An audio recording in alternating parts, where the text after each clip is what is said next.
Bulletproof Radio, a state of high performance. You're listening to Bulletproof Radio with Dave Asprey.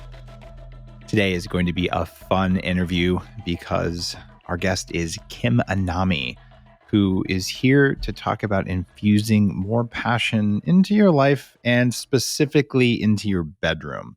She's a very well-known holistic sex and relationship coach. She's a writer and a speaker. And she talks about the spiritual side of sex, of Tantra, of Taoism, transpersonal psychology, philosophy, quantum growth, and things that if you know me pretty well, you know that I'm into all of those things. I've written about my experiments to disprove the Taoist equations for male ejaculation. The Taoists were right, by the way. So this is going to be a really cool interview, right in alignment with Valentine's Day and romance and all that kind of stuff. I want you to walk away from this podcast feeling good about sex, feeling like there's more levels to go to there and to look at it emotionally, spiritually, and sexually. And Kim does really fantastic trainings as well that we're going to talk about.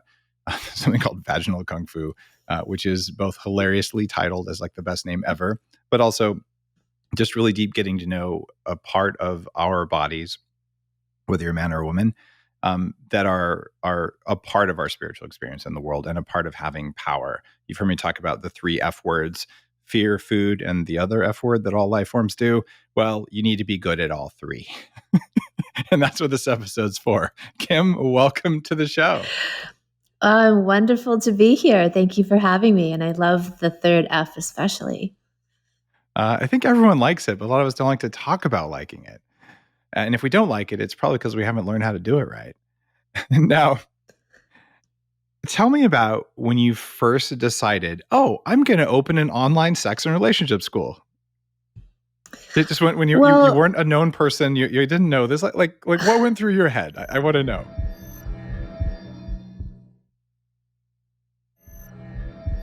Well, I was doing workshops already where I lived. I was giving talks and doing what I called salons, where I was really modeling it on this idea of the salon concept of several hundred years ago, where people would meet in these beautiful parlors. And it was the intellectual elite of the day, like having these discussions and conversations and provocative debates around different topics, everything from politics to intimacy. And I thought, let's do that in the realm of sexuality. And so I would go out and buy some organic wine and get this local medicinal mushroom person to make these truffle mushroom aphrodisiac chocolates, and then put on these presentations, these educational presentations about sex and intimacy. And then as my online presence grew and my audience grew and I began cultivating that, then I was like, okay, well, how can I put these now online? So create that experience of teaching people and have this exchange of ideas in an online forum. And that's how my sexual savant salons and online sex and education school were born. Okay, so you're already really comfortable because you're doing it locally. Because I'm just kind of imagining myself. I was like, hey, I'm going to make tap into your spiritual orgasm power thing. Like how would I do it with being playful yet deep at the same time, and just to write your first program seems like it would be one of those things like, with a lot of questions that came up. Did you have questions like, are people going to just be like, this is, too risque or, too inappropriate? Is it going to be rejected? Or you were just like, no, my salons work. I'm all in. I knew the salons worked and I was all in. The only question I had, though, was the virtual format going to be as effective as being in person, like doing one-on-one or one-on-two coaching and workshops in person with people? And I was like, is that still going to translate into an online setting? And amazingly, I think it's been even better because there were people who for years were like, they knew about my work. They'd come to some of the salon or like the evenings, but they were afraid to take that next step of going deeper and say, coming to see me. And I think having the screen, the anonymity, not quite in your face concept of doing this virtually was it helped people to feel like they could do this, or they could get their partners involved in doing this without having to have the stigma of walking into an office or walking into this public space. And then I think even the collective energy of the momentum, like this combining of the energies of all the people involved in doing these things online, actually acted as this amplifier and healing quantum growth accelerator, because all these people are collectively focused on this. So it's actually turned out better than I would have even imagined. And I get to reach this limitless amount of people that I couldn't do if I was working again on or just in person with people. I had the same experience with the virtual conference, the first one we did after 7 years of in-person conferences because of Yeah. COVID. We reached a lot more people globally, and the energy was super high. And so when you do it right, I think you can have the comforts of home. You have a feeling of safety, and for these really intimate things, whenever you're doing personal development work, feeling safe is the first thing to be able to go to a new place. And so creating an environment in office like that could be hard. So all right, this is cool. And the real reason that I wanted to have you on, actually there's a bunch of them, but you've said really openly that sexual energy is a power source, and that when you tap Mhm. into it, magic happens. And I hint at this in some of my work, and I talk about it in Game Changers and all.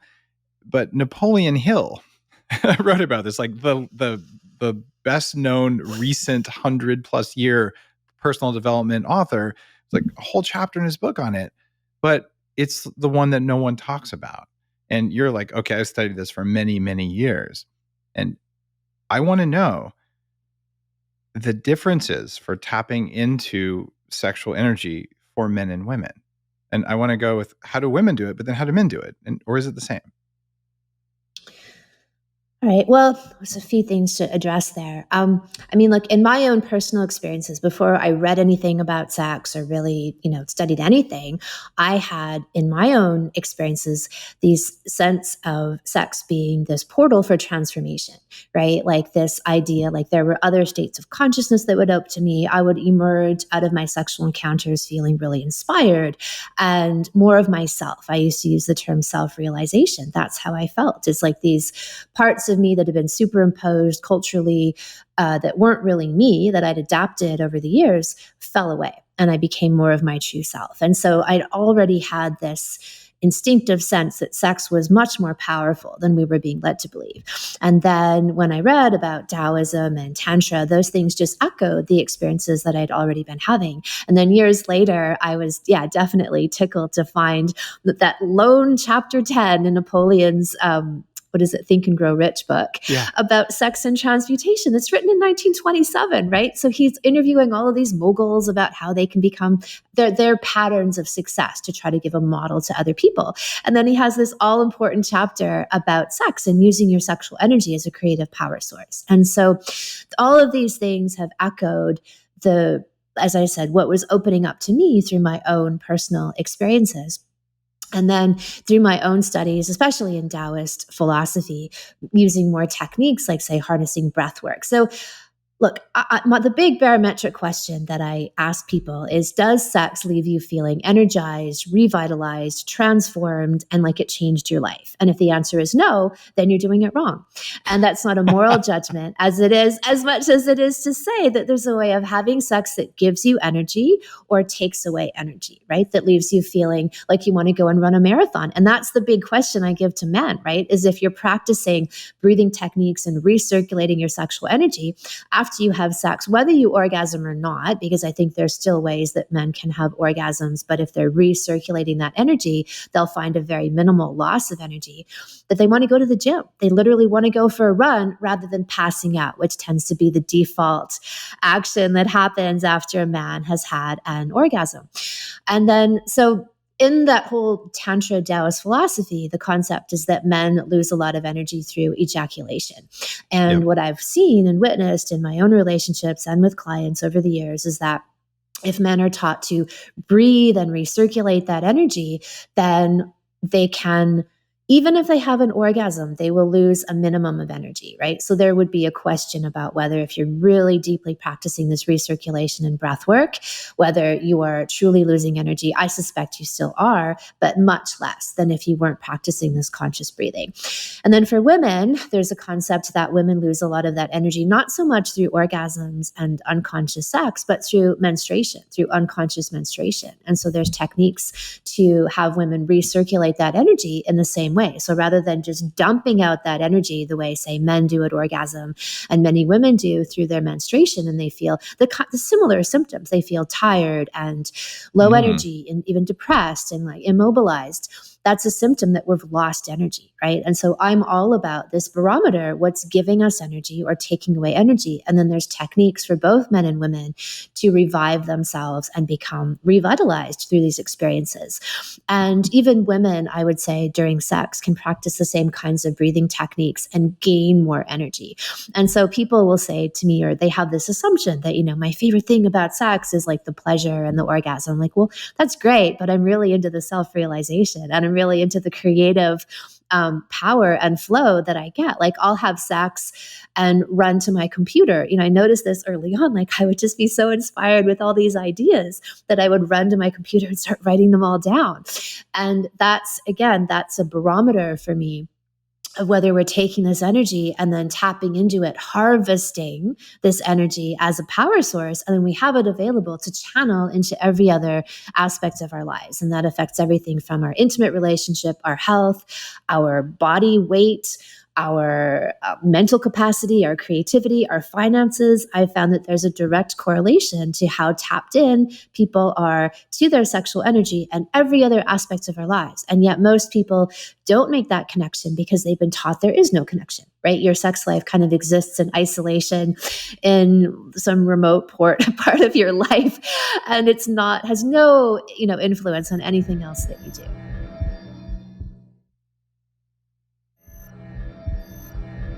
I remember I was riding in the back of an Uber back when you could do that, when things were normal, and the guy's like, "Oh, you're Dave," and so he's like, "Tell me all the entrepreneur tricks." And he's like, "I'm trying to, got my side hustle. I'm doing all this stuff." Clearly, he was a Gary V follower as well, I think. And he's like, "What would your one piece of advice be?" And I just look at him and I'm like, "Stop looking at porn." And he goes, "What? Like, how did you know?" And I'm like, "I don't know. That was just like what seemed to be the right thing to say." And he's like, "Yeah, I noticed I'm spending a lot of energy on that." And he's like, "I know it's taken away from my business." And I've had other people who saw my talks about male ejaculation and how there's a hangover, at least if you're doing it wrong. And they're like, "Okay, so I decided I wasn't going to ejaculate for a while. And I started 2 companies and I got a $30,000 raise." And like all these stories would come out, which it's interesting because you go back to Napoleon Hill, he interviewed dudes. And he was talking about it really from a male perspective. And don't have an orgasm every time. It doesn't seem like that's the right rule for women. But for guys, it's like, okay, maybe you have an energetic orgasm, but you don't actually ejaculate and things like that. Right. So I'm wondering, okay, the Taoists say a woman walks away undiminished, but they don't say a guy does. So let's focus on women. What gives a woman the most energy after sex? Like, what do you do to make that happen? I'd say breathing is a huge piece of that. Okay. So, we recirculate energy through the breath. Breath is a carrier of prana, of chi, of energy. And so that most people tend to breathe really shallow, hold the breath, tighten up when they're sexually intimate. Right? And so they're curtailing the flow of that energy, and then they usually just eject it out of themselves. And so that deep, steady 4-count inhale, 4-count exhale really helps to move and recirculate the sexual energy in the body. And then it naturally goes to where it needs to go for healing and rejuvenation in our system. For women, I would say the breathing then is an important piece of that. And then I would also say seeking out vaginal orgasms versus clitoral orgasms. So the equivalent to a typical penile orgasm orgasm of build up, get to a peak, have these contractions, and then decline in energy is a typical clitoral orgasm as well. There's a build, there's a peak, there's contractions, and then there's a decline of energy, right? Where often women will use that type of orgasm in the same manner as stress relief or to help them go to sleep, right? Which to me is the lowest form of using that orgasm. Again, not from a moral judgment place, but what's giving us energy and what's removing energy. So for women, seeking out these deeper vaginal orgasms opens them up to much more cataclysmic, deep, powerful, transformative, cosmic places within themselves. And so these orgasms, I say, are the life-changing orgasms for women. This is what really helps them to self-realize, tap into their true potential. These orgasms, like at the cervix in Taoist sexual reflexology, they mapped out reflexology points in the vagina and the vulva and in the penis, and the cervix is considered to be the heart point for women. And there's an association with the vagus nerve going all the way up to the crown chakra. And so in achieving these orgasms, they are actually opening up in this very deep, cosmic, spiritual rebirth level, right? La Petite Mort, the little death and rebirth. And this, again, really reflected my own experiences of what these orgasms were about. So my very first orgasm personally was a cervical orgasm. And then later on, a few years later, I had a clitoral orgasm. Again, these were all through my own exploration, not because I knew what I was looking for. It was just searching and exploring and finding them. And then in having clitoral orgasms, I was kind of like, well, that's fun, but like, whatever. That's nothing like what the vagina is all about, right? Like, let them eat clit is what I say, right? But the good stuff is all in the vagina. The clitoris is literally the tip of the iceberg, and 90% of the power of female sexuality is in the vagina. So I would say that the direction for women that I recommend is heading into the vagina and doing that exploration there, because there's so much rich territory to be explored. And then I often say that women can save thousands of dollars and hours in therapy by having vaginal orgasms. Like, once they have them, they don't go back. And then another thing to know is that every woman can. This is the Anami guarantee. And everything that we've talked about, men being able to have sex for 8 hours without having an orgasm, or learn how to separate orgasm from ejaculation, or women having G-spot orgasms, cervical orgasms, ejaculating across the room. I guarantee that every single person can do these things. They just need to know that they can, and then learn the steps to getting there, and remove any kind of blockages that are impeding the natural flow of that innate energy that we all have. All right, guys and women. KimAnami.com/Dave is where she teaches you how to do all that stuff. That's a pretty strong pitch, I have to say, where you're just saying it's a guarantee. So I appreciate the integrity in that. And I can't say that I've gone through the whole program, but I do know the things you are saying are true because, well, I have experienced many of the things you're speaking of. And I'm actually going to go through the whole program, because how could I not after interviewing you? So I've also read a study, I think I even referenced it in a blog post once, that something like 20% of people have deep spiritual experiences during sex, but their partners may not know it, because you just see them laying there twitching or moaning or doing whatever it is they do, right? And but in their mind, they're meeting God, they're seeing past lives, they're doing all kinds of stuff. Do you believe that 20% number? Like, are you slanting it? You think it's low or high? You just have more experience than I do. So I mean, heck, what's my sample size, right? I'm not that big of a man-ho. I'm married. I'm monogamous, So I don't know. Well, look, I would be thrilled to think that was true, right? That 20% of people were actually having spiritual experiences through their sexual lives. I would love that to be true. And then, of course, would love to see that number go up higher. Like, for me, spirituality and sexuality are very similar. This idea of opening and surrendering and trying to put the little self aside to open up to this divine channel and flow of energy. There's massive similarities. And then that's really what my work is trying to gear people toward, is having having these life-changing, cataclysmic, therapeutic, deep, powerful, even, psychedelic type experiences that really change your life. Like I said, if it's not changing your life, you're doing it wrong. It's because this has the power to really rebirth, right? This is the procreative energy of the universe that we literally have at our fingertips, every single one of us. We just it's been obscured. It's been distorted. All of the censorship and the misinformation about sex has removed that knowledge from people and that even awareness from people. And the high amount of trauma that most people sustain in some way, right? Obscures and dissociates them from that energy. So in the ideal world, yes, I think that these twains do meet very beautifully, and that in the highest level of those experiences, they are spiritual, they are transformative, they do make people feel like they've been reborn. And truthfully, like my early experiences feeling like that have been why I do what I do today, because I had that. That was the benchmark for me of this is what sex is. It's not about just blowing out or jerking off or, having a brief moment of pleasure. It was like, no, I felt like I was being reborn as who I really am through my sex life experiences. And so that's really why I do what I do, is to show people this is what's actually possible. What you've experienced and what you've been told is myth and misinformation, and I think deliberate censorship, a deliberate obscuring of the power of sex. Here's what you really can do. Here's what's really possible. Who would deliberately do that and why? Well, I think one of the biggest places we've seen that happen is in religion, is this distortion of sexual energy. Some paths have a positive viewpoint that within a high sacred marriage, sexuality is a very powerful tool and avenue. And then other paths, are more discouraging of that or distort it. But I think that, I guess, if there's any kind of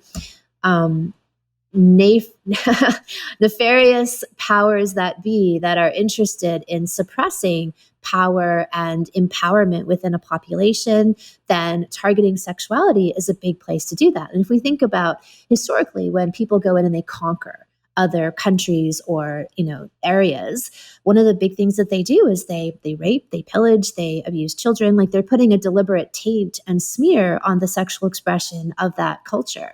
And I think that is deliberate. Like, yes, it's about taking over their genetic lineage, but I think there's a deeper purpose in annihilating that expression, right? That life force, pure creative energy within people. It's pretty heavy. Do you think that the world's going to recover from, hundreds of generations of that kind of behavior? Are you hopeful? I am hopeful. Really, even in my time in doing this, right, which is several decades, but more publicly doing it, well, I guess probably when the internet became more of a thing, right? And then watching what even the evolution since then, like I often say, there's, before 50 Shades of Grey and after 50 Shades of Grey.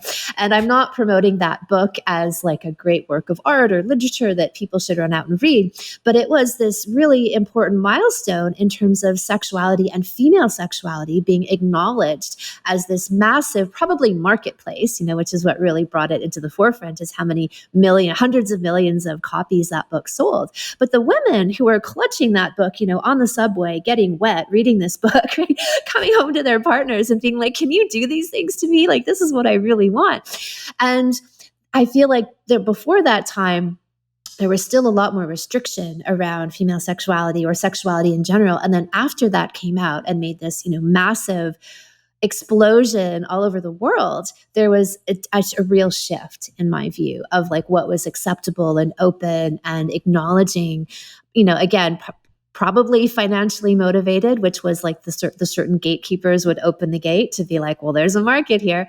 But, overall, perhaps even women just reclaiming and recognizing that in themselves, like reading these things and being like, yeah, because for women, the big block, I would say the big universal block is Madonna whore. You're either a virgin or you're a slut. And there isn't really this happy medium territory to exist in of a healthy, sexually voracious woman.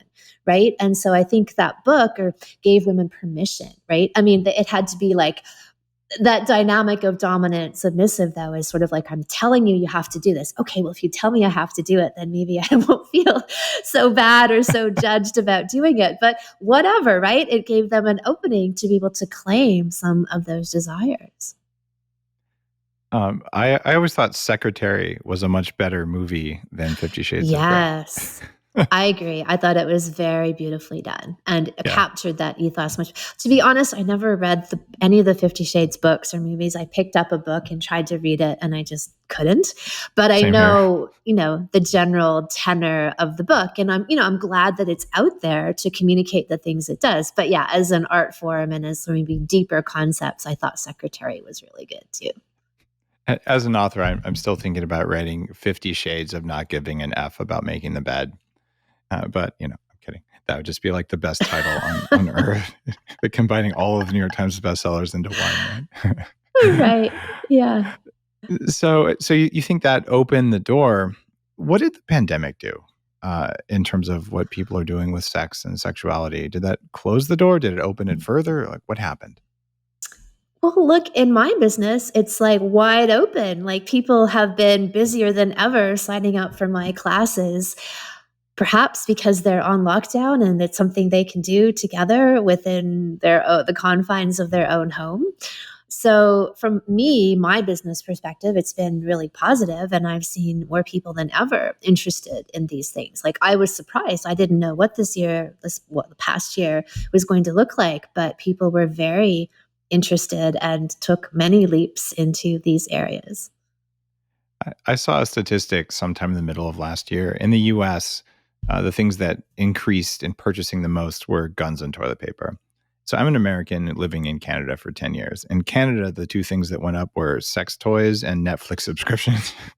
So, wow, sex toys, really? well, they're like, we're stuck at home. What else are we going to do? And plus, it's dark all the time up here half the year. So, look, I agree, but I'm amazed that many people, like I said, that reflects my own experience in my business, but I didn't know there was an actual statistic out there to back it up.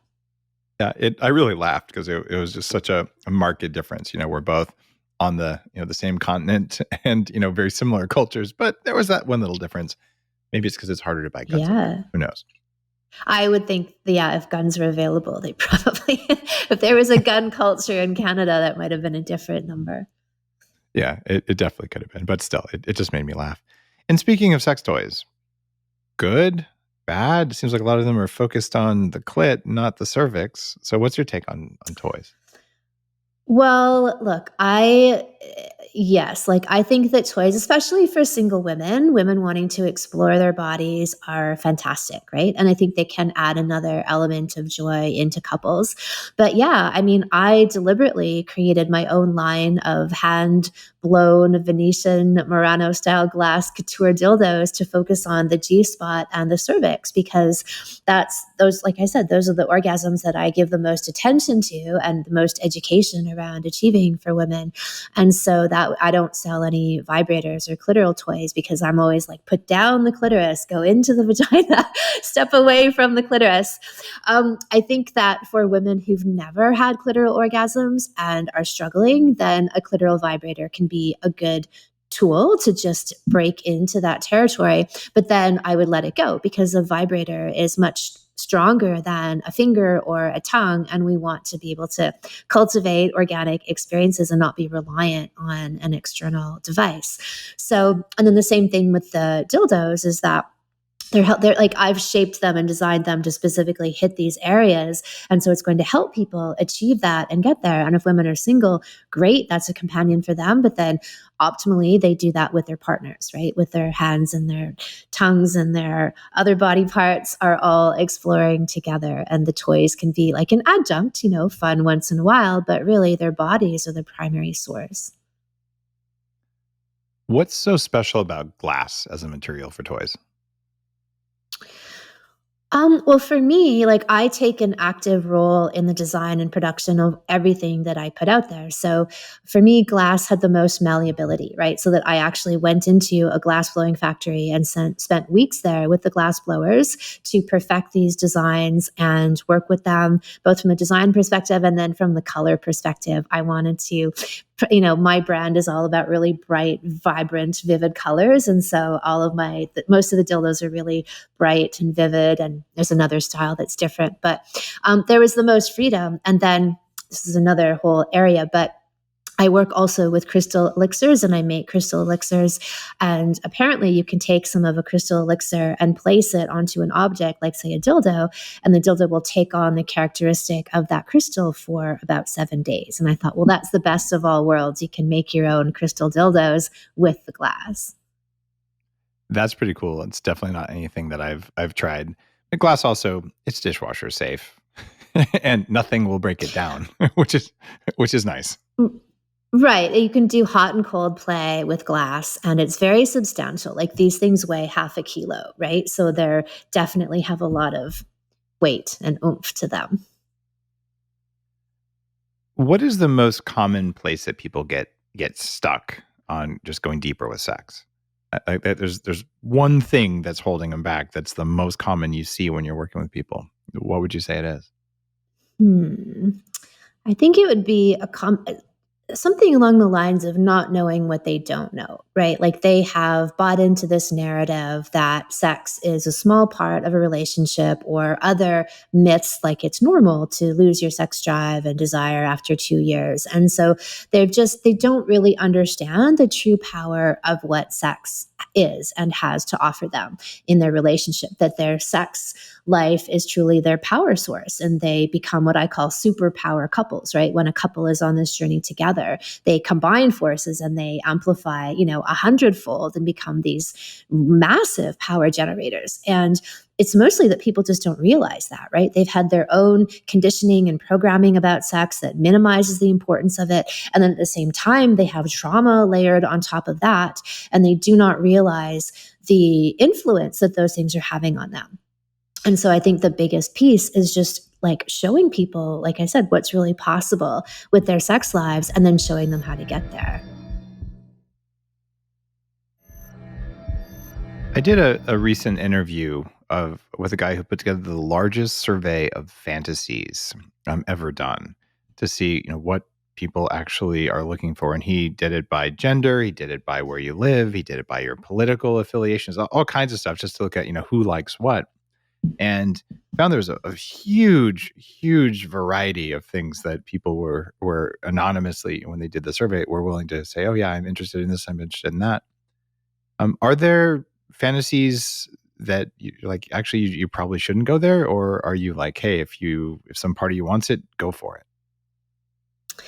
I think fantasies can be very therapeutic, and I think they're also very symbolic, right? Like I think that, typically the most common fantasies, and you might be able to prove me differently based on this research, but for women is like the idea of being forcefully taken, right? Being overwhelmed, like, so-called rape fantasies, right? And or being with several men. And then for men, it's usually around having several women. And I would say, okay, so there might be like some element of, say, bisexuality that would be served by actually living out those fantasies.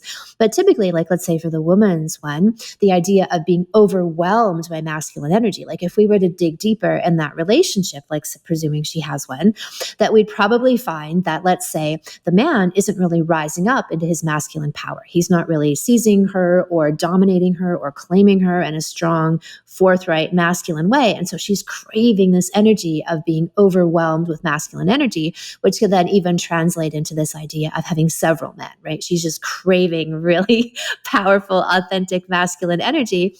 And then the same thing for a man, right? Is like the more women is symbolic of actually having much more of this feminine energy. And in our modern times, like we're seeing this whole move towards gender neutrality rather than appreciating and honoring and revering the different characteristics in masculine, archetypal masculine and feminine energy, which I'm all about, and appreciating that. Like that's what creates the most powerful chemistry, sexual chemistry, right? Is a much more amplified masculine and amplified feminine, rather than two people who are very neutralized, generally don't have any sexual desire or attraction for each other. It makes sense that the polarity thing is really big. John Gray, who's a dear friend, has been on the show several times, and he's talked a lot more about that in the last couple of years than he has throughout most of his career, even though the Mars and Venus books do talk about it. But he would share things with me as a friend. I'm like, you need to tell the world about this. He's like, no, not yet. But just in the last couple of years, the last Oh, be interview I had with him was like, attacked. whoa, right? Like, finally, you're gonna go for the good stuff. And so yeah, allowing yourself to be very masculine or very feminine can work better. But it seems like a lot of people, have maybe don't have a roadmap for that. I mean, I watch the movies, and the heroine is now like doing flip karate and leading the commandos and all that stuff, which is not typically a feminine thing to do. Not that women can't do that. It's just not a very feminine role, right? Whether or not she's wearing high heels while she does it or not, that that doesn't really make it feminine, Right. We'll right? throw those in there. Yeah. Right. So when you say more feminine energy, what does that actually look like? Like, what do you do to cultivate the feminine? Well, I think that, look, women can still be out there in the world and choosing whatever career they want. And if they want to lead an army, so be it. But they have places where they do then rebalance, right? And they do get to experience and embody more of that feminine energy. And they can even combine the two. Like, I have a couple of great stories where there was a woman who came to one of my retreats years ago, and she's like this Amazon. She's like probably 6 feet, like really large breasts, like beautiful, just beautiful woman. And she would never wear a bra. She was, and not in the way of like wanting attention. She was just kind of like, this is who I am. And I'm really comfortable with who I am, right? She had this delightful feminine energy. And I was talking to her and I was like, tell me what you've done, because what you're presenting to me, like usually women of that stature, or even with large breasts that they haven't paid for, but like natural ones, will hide them. They will kind of cover that part of themselves and to not get too much attention. And she was just there. She wasn't seeking attention, but she wasn't hiding from attention. And she was just really authentically being herself. And I said, like, tell me what you've done, because I know you've done something deliberately. And she said, well, then she said she's actually a lawyer. She's not just a lawyer, but a litigation lawyer, right? So she's in Wow. court fighting, arguing all the time. And she went through this kind of metamorphosis of realizing that she could still live in that role and occupy that role while still being in her feminine energy. So she talked about how she, like, in the morning before like a big court case, she would get up at 6 a.m. and she would pour herself this beautiful bath and put flowers in the bath and drink herbal tea and do her meditations. And then she would like go into the courtroom in this really flowy, calm energy and pretty much knock every case out of the park. And like she would say, her counterpart, usually a man, would come in all rushed, slurping his coffee and like all kind of in a tizzy. And she would just obliterate him, like in this calm kind of, whatever deliberate energy that she had. And that she learned how to activate her feminine energy in a way and still use that out in the world, where I would say that most women, myself included, from a young age, got the kind of messaging that in order to be successful in a man's world, we would have to adopt male characteristics, right? We would have to kind of put on the same energy and drive and appearance even as men to be successful. And then over the years of working with polarity with people, have seen women do the opposite, like really activate their feminine energy in the workplace rather than kind of bringing up this alpha male energy that butts heads with the other alpha males, even if they are in a position of leadership over these other, say, males. Learning to somehow sink into that feminine and come from that place was, reduce their adrenal fatigue, but also allowed them to cooperatively work with these men. These men would actually then engage with them in a way that was much more collaborative rather than feeling like there was this headbutt, confrontation that was always taking place. So I think it's for women, it's about really embracing the fact that feminine energy has its own kind of power. It doesn't look like masculine energy and that slogging, going out there and working hard to get things done, but it's a different kind of energy of cultivating their own whatever really makes them feel alive. And that's its own kind of radiance and magnetism that gets things done in the world. It just looks different and has zero appreciation compared to the way that we look at male energy as getting things done in the world, or masculine energy. Did you follow all that? I did follow that. Was that clear? Mm-hmm. It makes a lot of sense. Another one of the episodes that came up within the last year, we talked about the dangers for women of using hormonal birth control versus other forms of birth control. and how it could suppress sexual desire and even suppress femininity. And that a side effect of that was that when guys are in an area where there are no fertile women, that our desire to do good things in the world goes down dramatically. Like, I'll stay on grandma's couch and play video games all day because what's the point? Like, I'm not getting pheromones. I'm not getting signals that are operating on me at a low level. And do you see hormonal birth control as being part of the equation for satisfying sex? Well, look, in my work, I I think I have a video in one of my classes called Get the Fuck Off the Pill. So if that's a concise answer to how I really feel about I that. agree.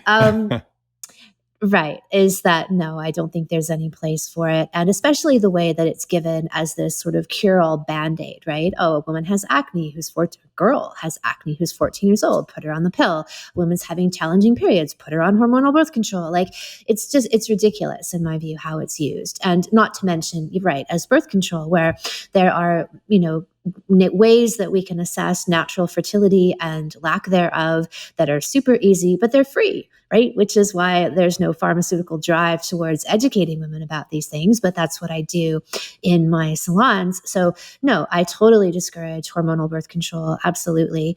I don't think that we need any kind of chemicals to interfere with our bodies. All we need to do is actually align with our bodies, get to know our bodies, and read the very, very clear messages that our bodies give us. Just like any other animal, female animal in the animal kingdom, it's very clear when they are in estrus. There is no mistaking it, right? And once you get to know the signals, I'd say it's the same for women. So yeah, to me, there's no place, no matter what it's being prescribed for hormonal alteration.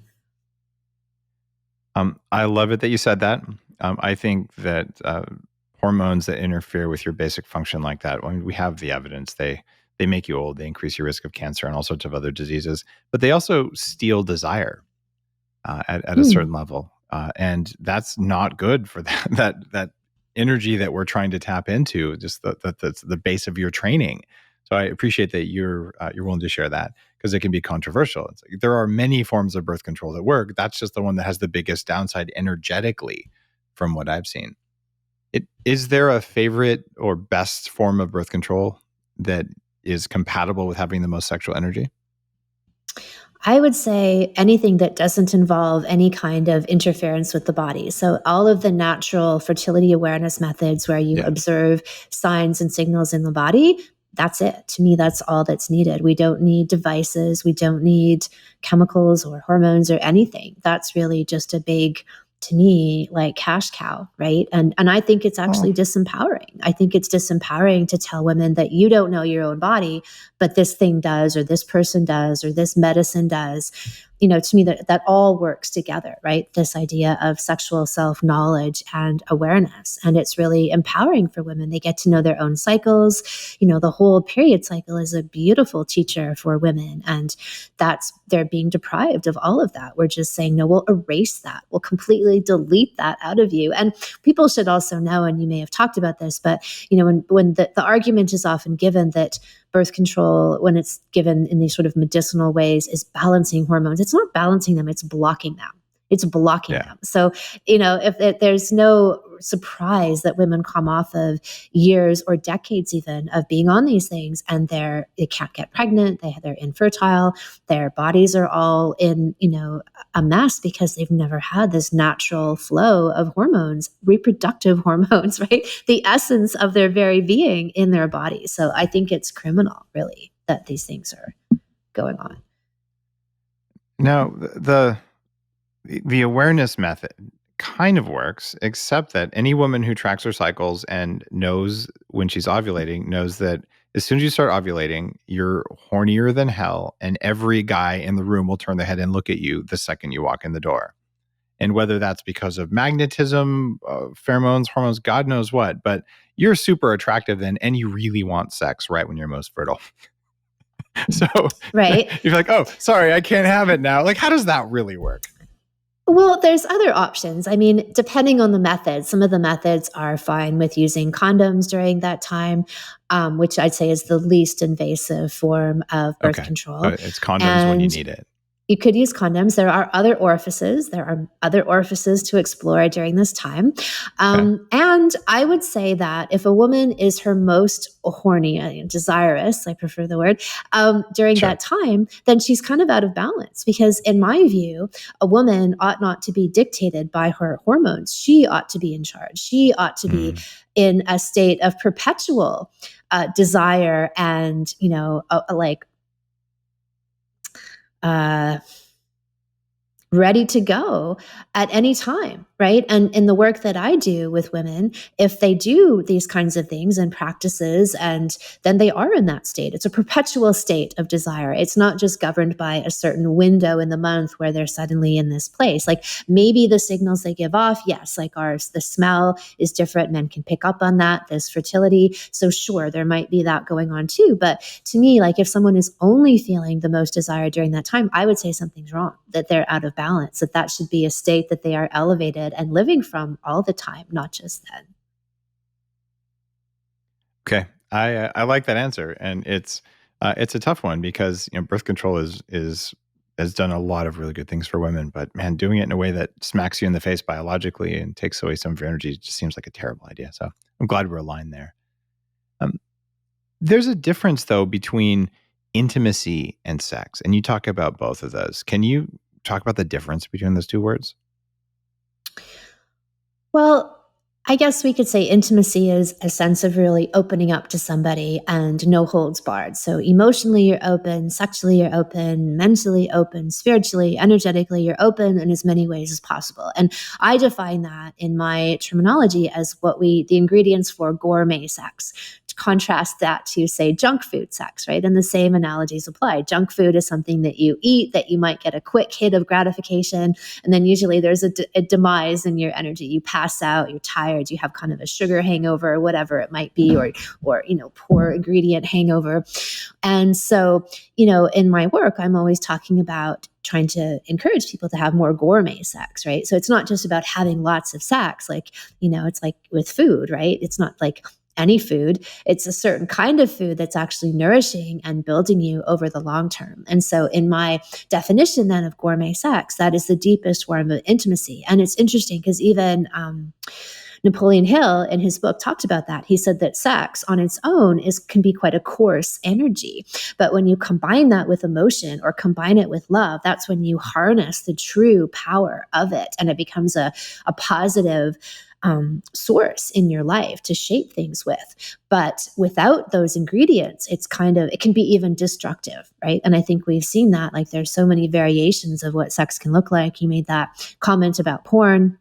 There's these more base or lower expressions of sex. And then I think the most high mileage, high value, nourishing, really building and sustaining uses of sex when we're conscious of it. And we know, but we don't know what we don't know. And if we go off the messaging of the general population and media and advertising and pop songs and rap songs, we get a certain vision of what sex is, which I think does it such a disservice, right? And that's why I say the most important thing is really showing people what sex can do for them that they just didn't even really think of. Although I would say that when people start learning that, it's almost like a light goes on because intuitively they respond. They're like, yeah, that actually makes more sense to me than this other drivel that I've been being bombarded with for the last 20 years, where, sex is natural, it is healthy, it is even spiritual. That resonates with them when they hear it, but they often just haven't even ever heard sex presented to them in that way. Okay. That makes a lot of sense. And it's tough because it seems like a lot of people fear intimacy. Like they're afraid if they show themselves to their partner. How do people deal with fear of intimacy? I mean, this happens even when people are married. So what's the Yeah. trick to get past that? Practice, having courage and throwing yourself into it. I agree. That is probably one of the biggest challenges of being human is opening ourselves up, especially when we've had trauma or damage or hurt in the past. And so I'd say if we do have that in our past and we're aware of it, then there's a concerted effort to heal that. right? To actually heal that past trauma and hurt if we're aware that it exists. And then try to get back to that, like I said, that original state or tabula rasa that we all have, from which the Anami guarantee comes from, that we all can, right? And if there are things that are in the way, we just have to remove them to get there. And there's a beautiful analogy I use sometimes, which, did you read the Chris McDougall book, Born to Run? Yes, a long time ago, right?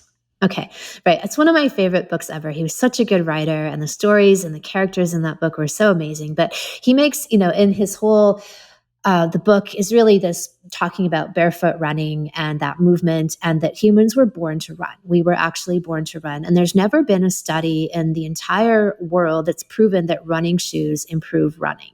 Actually, all the evidence leads to the fact that running shoes actually interfere with running. So the bad knees and the injuries and stuff are actually caused by running shoes. And so I use that same analogy to apply to sexuality, is that we all have that innate power. It's just that these traumas and hurts and whatever have been layered over top of us. And so once we remove the running shoes or heal these situations, beliefs, experiences that have happened, we unveil the true power that's really there within all of us. And so that fear, there's a beautiful F. Scott Fitzgerald quote that I love. And he says, all life is a movement towards or a movement away from one phrase: I love you. Right. So we're either moving towards that opening the heart and into deeper intimacy, or we're moving away from it. And I think that's the whole journey, is how do we live more in that place of open-heartedness and vulnerability and intimacy, and realizing that that's where our true power lies, right? In that intimacy and that vulnerability, where we have to then, that's part of what I teach, right? Is the healing element, but then also how do we get more comfortable staying in those places of being open and authentic? And I think that honestly, once people start to unleash the power of their sexual energy, these kinds of changes just happen naturally, right? This is one of the most amazing things I've seen in working with people and their sexual energy, is that there's certain things that once they get in touch with that energy, they've been trying really hard to do for years, whether it's lose weight, find a new career, leave a relationship, or heal a relationship. Once they activate their sexual energy and learn to harness it, that is such a powerful energy source that it literally just starts to plant and nurture these seeds in their lives, where they start to take action and do things like quit jobs, lose that extra 15 pounds, start a new exercise program, meet a new partner, because their sexual energy has activated that within them, right? This life force energy now permeates everything that they do. And so just healing and activating that sexual energy in itself is a massive tool that leads to change and transformation without even trying really hard to make it happen. Man, you're making me think about all kinds of stuff. So I've got the title for your next book, Born to F. Just kidding. I've made that comment before. And then you're making me think of, I definitely still wear toe shoes. I think Mark Sisson and I are probably the only guys who still do that because of the Born to Run book and all the science around that. But my wife calls them my male birth control shoes. Because of their incredible attractiveness. But apparently I'm able to overcome my poor shoe choice. So that's a good thing. But you just made me laugh. Had to bring birth control into shoes. I mean, a side note on that, I've seen a few nicer models, but I had that same thought. I was like, those are the most kind of stylish looking things, the original models. But I've seen a few brands lately who've had more stylish versions of it. And then I go barefoot as much as I can. I live in an area in nature where, I'm barefoot pretty much until I go someplace where I'm actually told I have to wear shoes to get inside the door, Yeah, I'm barefoot 90% of the time now when I'm traveling. I'm not walking through an airport barefoot because, well, that's just gross. Sure. Yeah, fair enough. You've talked earlier about cervical orgasms. Now, the cervix is kind of far inside, and there are a lot of guys who don't really hit the cervix. So how is a woman to experience cervical orgasms if her partner isn't so equipped? Well, the best position would be hands down, haha, doggy style. And so that tends to shorten the length of the cervical canal. And then if she's done some preparation work or they've done it together, right? So I talk a lot about yoni massage and lingam massage as being really great healing, clearing, activating tools for people to use on each other and themselves. And so yoni massage is a great way to open, activate, release tension and trauma, and really wake up the vagina. And so they can do all kinds of preparation work to wake up the cervix prior to even attempting cervical orgasms. And then once the cervix is awake, and then I have, like, if it was really, really an issue of length, then I have these cervical dildos that would at least help to activate and wake up the cervix. But once it's woken up, then because these orgasms are so energetic, and once these neural pathways are activated, they don't even need to be hit. The cervix doesn't even need to be penetrated deeply after a while to even get there. I can have a cervical orgasm by having my elbow touched or hearing my partner's voice or by thinking about my partner, right? This sort of thinking off idea. So once the pathways are open, it's not so crucial. They could be making love and maybe touching her cervix or not. Like, most people in the right position are going to get cervical penetration, right? If they're doing angling things right. So I would say it would be pretty rare and below average circumstances where that couldn't happen. But like I said, if that was the case, then activating the cervix, getting that neural pathway open and alive, and then a huge piece of cervical orgasms is the connection, right? Because it's the heart point in women. If the woman isn't feeling open in the heart, it doesn't matter how much cervical direct penetration she has, it's not going to bring on the cervical orgasm. If she hasn't really opened and surrendered both in herself and with her partner, it's not going to happen. So the big key is that heart connection, that really feeling in tune and vulnerable and surrendered with each other. That's the biggest piece of cervical orgasm. And that's teachable in your courses. Absolutely. Yes. Okay. That's impressive. Guys, Kim Anami, ANAMI.com/Dave. All the stuff she's talking about is real in my experience. And it's stuff that almost no one talks about. And I'm pretty sure that this won't be an explicit rated podcast, but who knows, it might be for this episode. But these are things that I believe are fundamental to tapping into all of the power that's in the human body. You know, if you eat everything right, you exercise well, you get your good sleep, and you're not really practicing a good sex or getting access to good sex, you're probably not showing up all the way you can. And I just think if that's an area that people haven't worked on, it's the one that most people don't think of when they say, I'm going to do something to develop myself personally. Like, oh, I'm going to go learn really good stuff about sex. Like, I'm going to go, keto or something. Right. But I will just tell you that having lots of really good sex is probably better for you than changing your diet. But if you do both, it's synergistic. Right.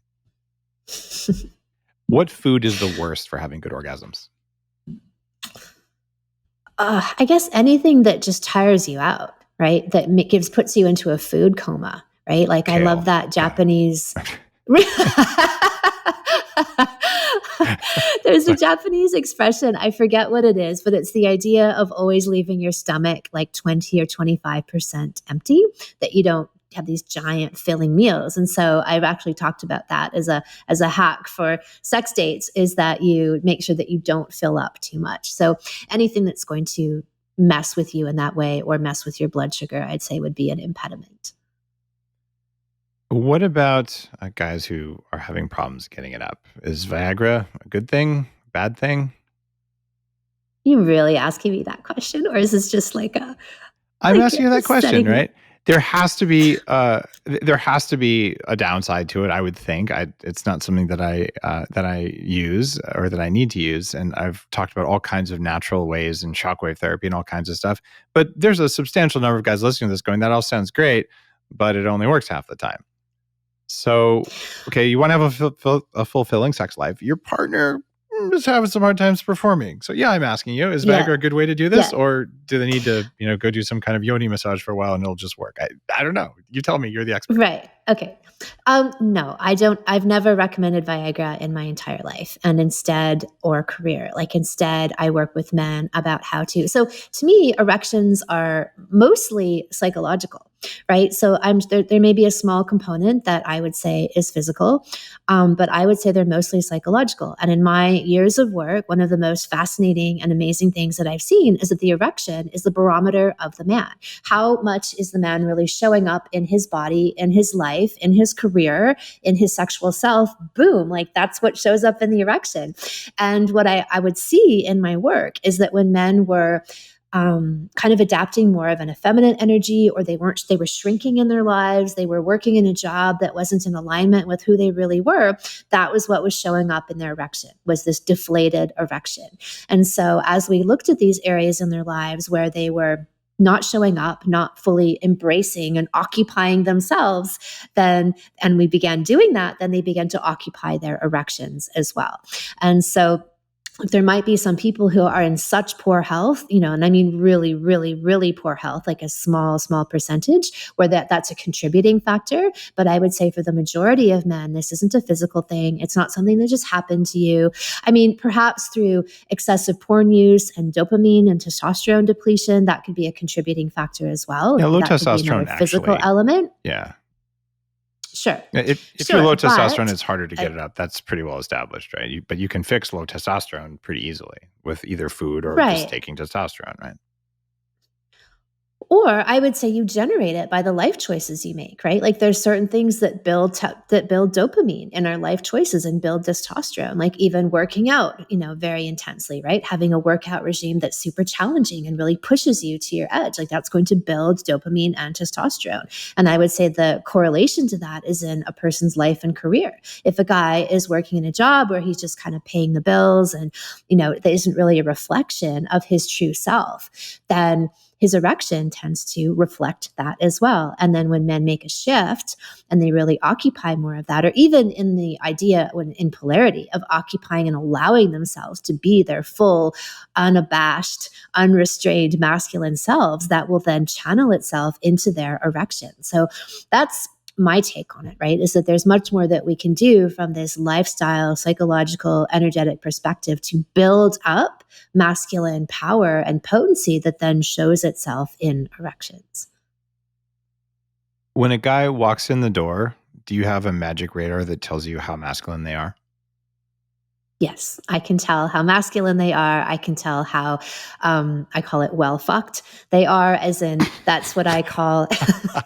But let me define that. So the definition of that isn't just somebody who's having lots of sex. It's somebody who is wearing their sexual energy. So this, what we talked about before, the concept of recirculating and breathing that energy all over you. People radiate that energy. It's a tangible, palpable thing that people can pick up on, right? And conversely, when they aren't doing that, they kind of like shrink into themselves, like the same analogy as the erection.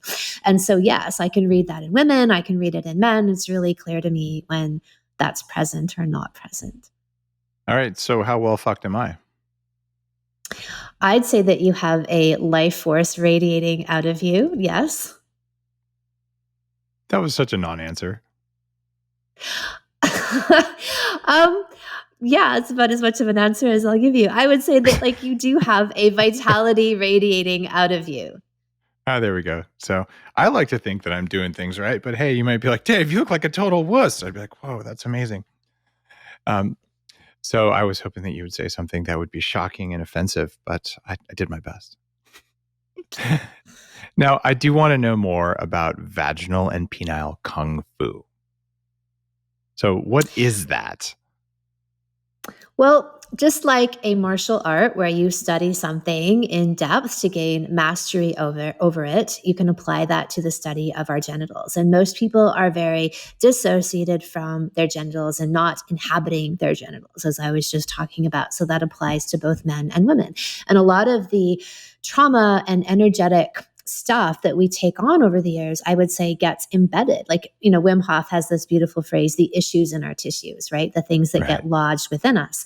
And so as we bring that conscious awareness through yoni and linga massage and the use of a jade egg for women and penile strengthening exercises for men, then we start to build that awareness, sensitivity, articulation, confidence. And so I'm probably most known for my hashtag Things I Lift with My Vagina campaign, which featured me traveling around the world, lifting different objects to various indigenous to various regions with my vagina to show the power of what vaginas can really do. And that's also, an example of being creative, right? I think that when people are really inhabiting their sexual energy, that shows up as being creative and original out in the world. So I teach vaginal kung fu and I teach penile kung fu in my sexual mastery for men class. And I have a class called vaginal kung fu, which is all about mastery in these areas, right? Like learning how to actually reconnect, heal, and inhabit these parts of ourselves in a powerful way, and then do literal physical exercises. I guide people through exercise routines and guided visualizations to connect and strengthen these parts of themselves. And we have really radical results, right? Like, I talk a lot about the concept of the normalization of dysfunction. And so for women, an area where that is really present is in the statistic that up to 60% of women, according to the Yale University School of Medicine, experience urinary incontinence. And 50% of women after childbirth have POP or some kind of pelvic organ prolapse, where there's literally organs falling out of them, right? And to me, these statistics are insane. This is so insane and that's considered normal. I've interviewed people and they've been like, oh, my son is 8 right now, and I still, have, urinary incontinence issues, but I know that's normal. And I'm like, wait a second. No, that's not normal. It's become normalized, but that's not normal. You're not supposed to be peeing your pants as a grown woman, right? Like just because you've had a child. That's this total tangent that we've gone off on, that we think that's normal. And so building up that strength in the pelvic floor for men and women is so beneficial to support all of the internal organs, to prevent and reverse urinary incontinence, prevent POP, increase sensation, increase orgasm potential and the pleasure and the power of the orgasm, increase lubrication, increase circulation. Like it's massive, the benefits that we get from strengthening consciously the pelvic floor. We exercise every other part of our body, at least hopefully we do. And this is another part that just got neglected, I think, symbolically as part of the setting aside or putting in the corner or obscuring of sexuality in general that happened with the concept of then consciously exercising the genitals. If you're listening to this and saying that sounds wrong, or that sounds like it's not real, I'm going to relay a story I haven't talked about in a while on the show. When I went through this 1 year period where I was desperately trying to disprove the Taoist equation for how frequently a guy should ejaculate to live a very long time, and there was some math I read in some book about that, and so I said, all right, I'm going to experiment with this, ejaculating only once every 8 days, having sex a lot more than that, but just only ejaculating that often. And then they said, if you really want to live a long time, the man should ejaculate not more than once every 30 days and keep the orgasm to less than an hour. I'm like, okay, I'm going to test this out. And so I did, and I published all the data. There were a few times I'm like, 24 days. Oops, well, let's start that experiment over again. But for the worst of the experiments that year, my wife was very nice to indulge all of this and thought it was actually kind of funny.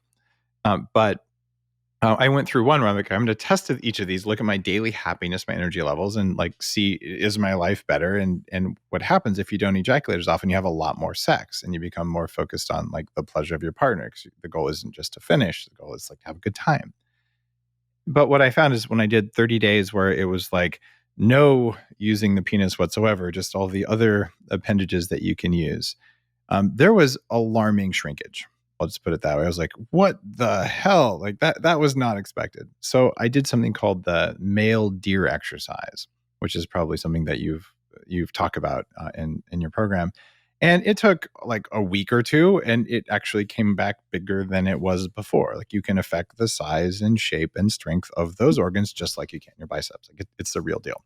So guys, I'm saying this just because it's real that you can do this. And it's not one of those, kind of come-ons where, oh yeah, maybe you'll see a little bit. It was a real noticeable difference. So yes, you can exercise those areas, and no, you probably won't do it in the gym. I'm glad you shared that story. And it's true, right? There can be, we see these differences in men in size and shape and girth and erectile strength. And then in women in their lubrication, even women in menopause where they thought they would never lubricate naturally again, because circulation equals lubrication. Once you strengthen up that tissue and that muscle, you get the blood and the oxygen flowing.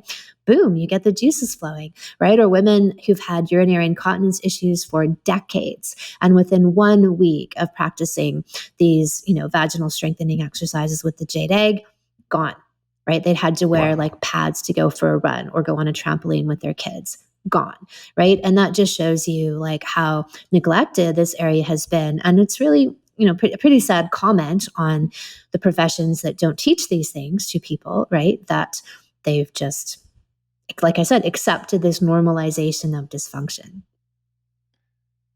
You're doing a vaginal kung fu salon, and because it's around Valentine's Day, you're closing registration February 12th. kimanami.com/Dave gets people to that. Are you going to cover specific vaginal exercises in the salon, or is this more of just an open discussion? Oh no, this is get to work. To work, kids. This is absolutely, there's a lot of emotional, energetic work that goes into it, but I have recorded MP3 exercises that guide people through working with the jade egg, different exercise routines to do every week, and then corresponding core strengthening work, because these are the most effective when they're done in sync with core building and strengthening exercises, as well as guided visualizations to help people really tune into that area. Because, it's like kind of with an exercise or weight loss regimen, you can just give people exercises to do. But if you don't have a whole body, whole being commitment to change, whether that's, say somebody is an emotional eater, right? Or they binge eat, or they eat with addiction, or whatever other factors go into the equation, all of those things need to be addressed. So yes, I do full on all the physical information that people need, but all of the other spiritual, energetic, emotional healing that goes along with that too. Beautiful. Multidimensional. Well, guys and women listening, this is something that I think you want to do. If you are not experienced in this, if you've never heard of any of this stuff, there is at least as much power from a really powerful spiritual sex life as there is from fasting or from learning how to exercise or learning to not eat crappy foods and all those things. It is a major missing piece in the world of just being a super high powered human being. And Kim has done the work on figuring this stuff out. And I've had, a good number of guests on the show where we talk about intimacy, we talk about sex, we talk about different techniques and all that stuff. This is a really powerful distilled kind of a program. So if this pushes your buttons, so to speak, it's something that's worth doing around Valentine's Day. And my guess is that there's still a reasonable chance that you're locked up in your house still for questionable reasons. So you might as well have a lot of orgasms and have a really strong vagina and or penis. On that note, Kim, thank you for being on Bulletproof Radio. My pleasure. And I'm glad that you see it that way, as this missing piece and other incredible superpower that people have access to. So thanks for having me. It's been lots of fun. It has indeed. Kim Anami, KIMANAMI.com/Dave. Go there, sign up for the workshop. And I think that you'll be blown away. And if you're not, well, Kim will give you your money back. That's what the guarantee is all about. So I appreciate your time listening to this. I hope that you are planning something special for Valentine's Day coming up, because whatever's going on in the world around you, you always have your bedroom. I'll see you on the next episode.